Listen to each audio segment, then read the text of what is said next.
Jon Jones versus Anthony Smith, the right fight to make.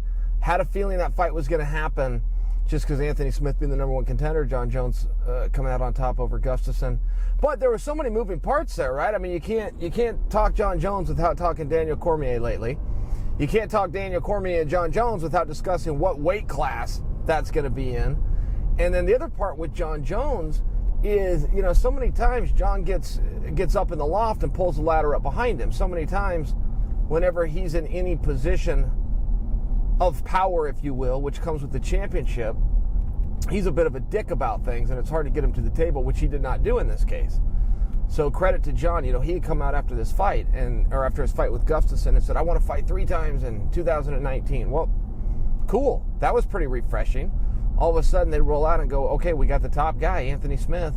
We got a date in a venue. You want to do it? And he said, yeah. So I like that fight. I like it particularly because I just like the order of it. So many times in this business, we have so many masters to serve, right? The media, the fans. Now you're talking about big fights. Now you're talking about big money fights. But you also, to preserve the sport and the integrity of the sport, sometimes you just have to go off the rankings.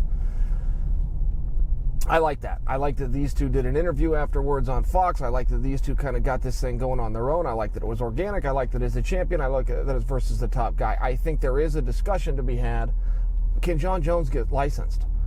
And this fight is supposed to take place in Nevada. And so many people would look at this, smart, rightfully so, and say, well, of course. They've already made those phone calls. Everybody's on board. Yeah, I get that.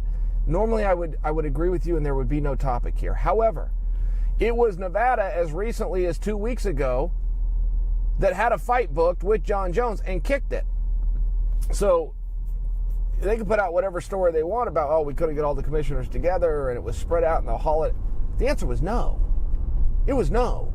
The rest of the reasoning, whatever came about, is really nobody's business. Whether that was accurate information or inaccurate information, the only thing we needed to know was heads up or heads down. And it was down. So the reasoning behind that, though, is relevant, which is Nevada kind of said, look, we're an all or nothing state. And we don't get into this when it was ingested and was this paid for and what's a picogram and a nanogram. We don't get into any of that. It's yes or no. And it was a no. So the question does become, well, what's going to change? And can Jon get a license?